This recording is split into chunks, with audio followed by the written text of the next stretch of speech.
One hand, he came in the corner at the 6th round and said, my hand is hurting. If you look at the tape, I said, man, I don't want to hear that. Fight through it. And he done it. Y'all got to give this young man his props.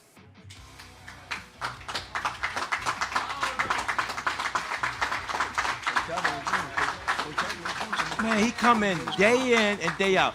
And you hear him keep saying, he fight who they put in front of him. And we don't turn down nothing but our callers. So whatever they say to do, we're going to get the job done. That's the blue-collar way.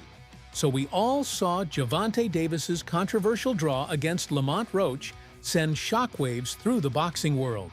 The undefeated record? Blemished. The confidence? Shaken. The rematch? Now a must.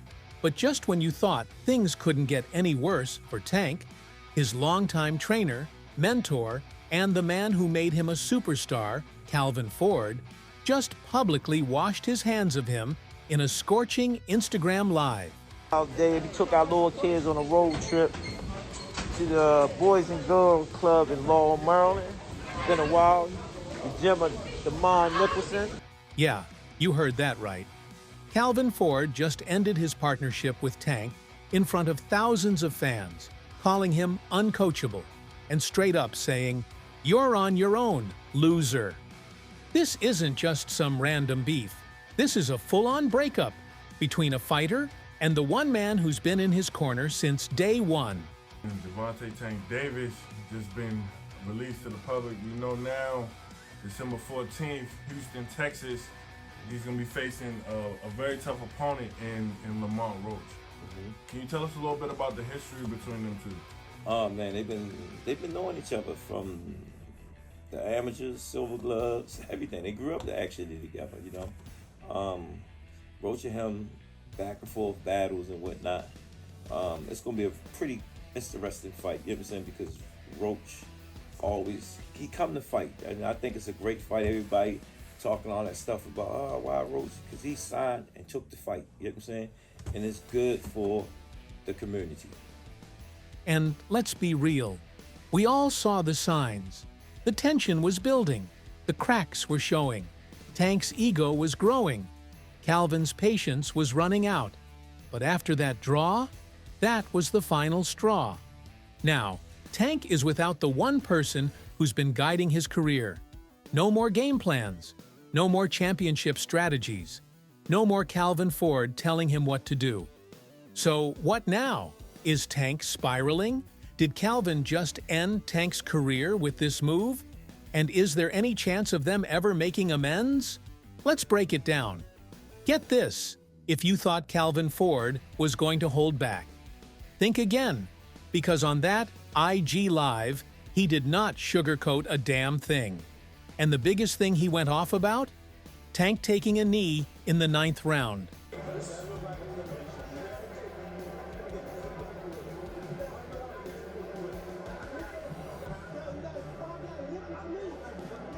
Let's talk about it.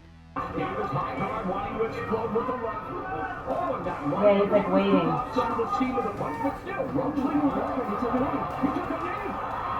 What happened?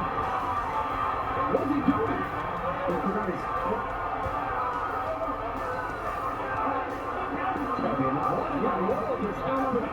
I'm one of the best fighters in the world, man, and it showed tonight. He probably wasn't welling when he said that grease got in his eye, but if you voluntarily take a knee and the rest start counting, it should be a knockdown. If that's a knockdown, I win the fight. So, I mean, it is what it is. I'm not banking on that knockdown to win. I just thought I pulled it out. What happens next? Shit, I hope we can run it back. I want to run it back for sure. Round 9 was the moment that changed everything. Lamont Roach was turning up the pressure, landing crisp shots, pushing Tank back, and for the first time in his career, Tank looked like he wanted out. That's when we saw it. Tank Davis literally took a knee. The Barclays Center crowd was shocked. Roach's corner was screaming that it should have been ruled a knockdown. And what did Tank do? Rush to his corner, shaking his head like he wasn't even in the fight anymore. If that was kind of a knockdown, I would win the majority decision. Honestly, I thought I should have won without that, but the rules do state if you voluntarily take a knee, then that's an automatic 8 count. And Calvin? Oh, he was pissed. On IG Live, Calvin lit Tank up for that moment, saying, "That knee? That wasn't no strategy. That wasn't no smart move. That was a man who thought he was untouchable and got a reality check." And he's right. Tank went into this fight thinking he was invincible, thinking that just because he was undefeated, he could walk in, land a few power shots, and cruise to an easy win. But Lamont Roach? He wasn't reading that script. Calvin called out Tank for not taking Roach seriously enough, saying he fought like a man who thought his name was enough to win. He even went as far as to say, "You don't fight for me, you fight for you. And if you ain't gonna fight like a champion, don't expect to be treated like one." And let's be real, he had a point. Tank wasn't locked in. He wasn't the ruthless finisher we've seen before. He let his overconfidence get the best of him, and Roach made him pay for it. Now Calvin isn't just disappointed, he's done. He straight up said he's not wasting his time with a fighter who doesn't want to listen. And just like that, Tank is on his own. Let's be honest, this breakup didn't come out of nowhere. Tank and Calvin Ford might have started as an unstoppable duo, but over the years, the cracks started to show. And if you've been paying attention, you already saw this coming. When Tank first came up, he was glued to Calvin's hip. Let me explain something to you.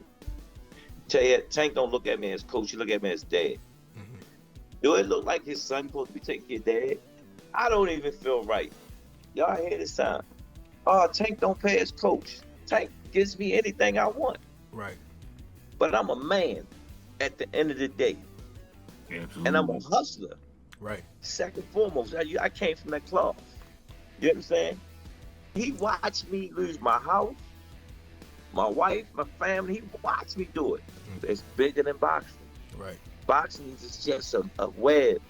They had that father-son type bond, and Calvin was the only person Tank fully trusted in his corner.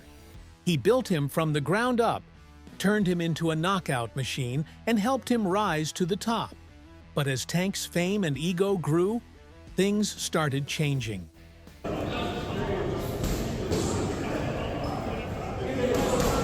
See, he was talking shit. Okay, I like that. Do that again.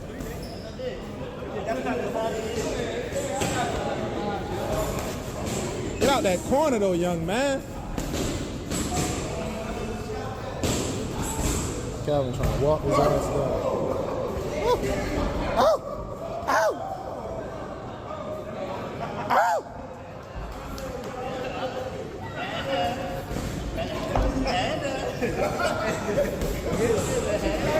What you say, y'all? What I say? You said man down? I said we have a hand down. Okay, man. Yeah. I said hand down. No, hand down.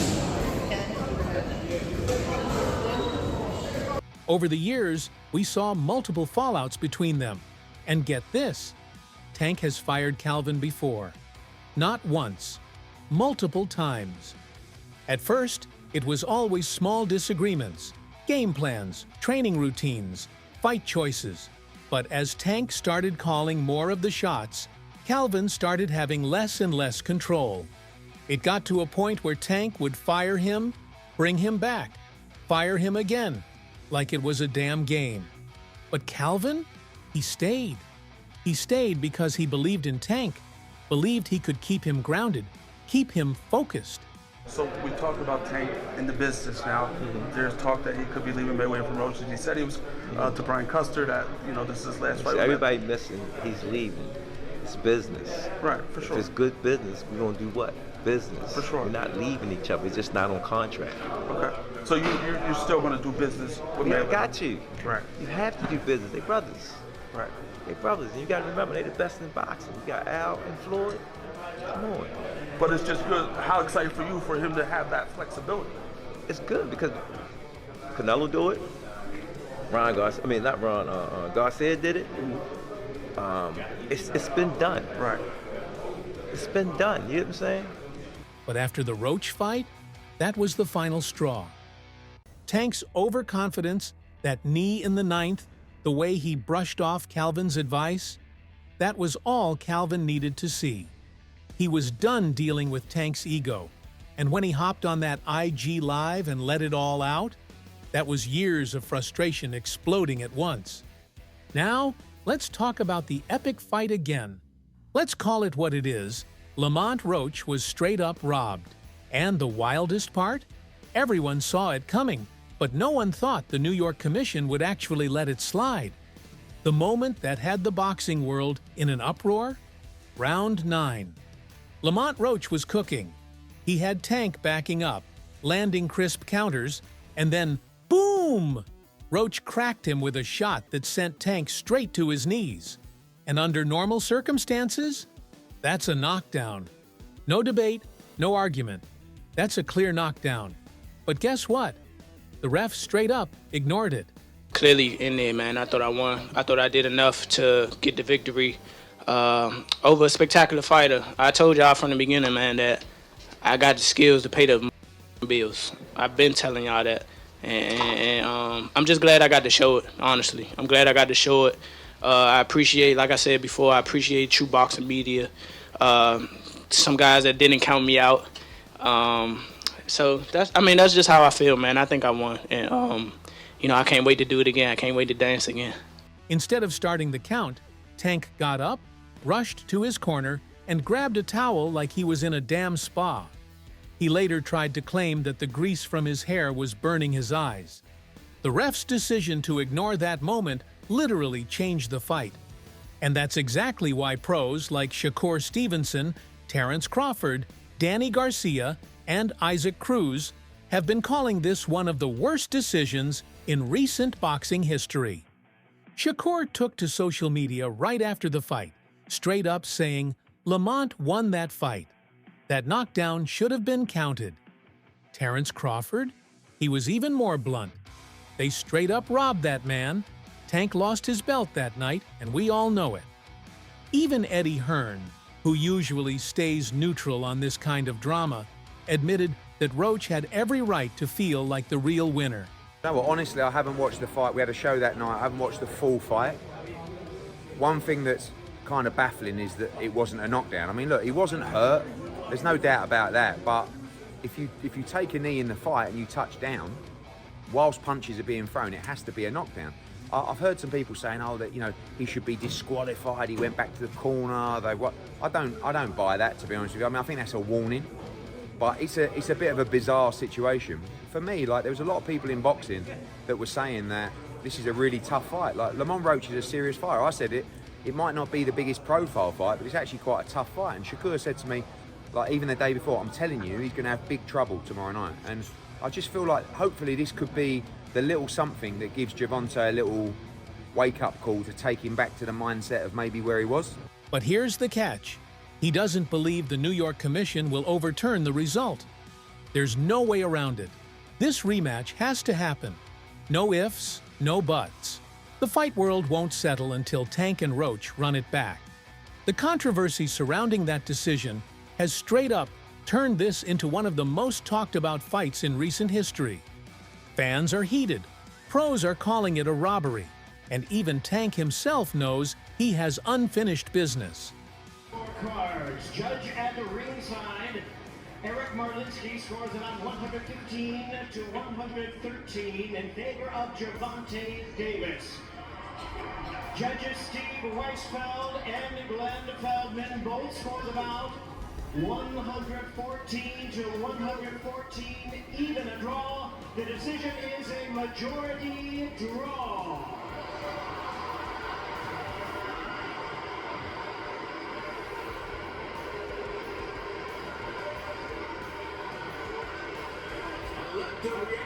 Lamont Roach isn't just going to let this slide either.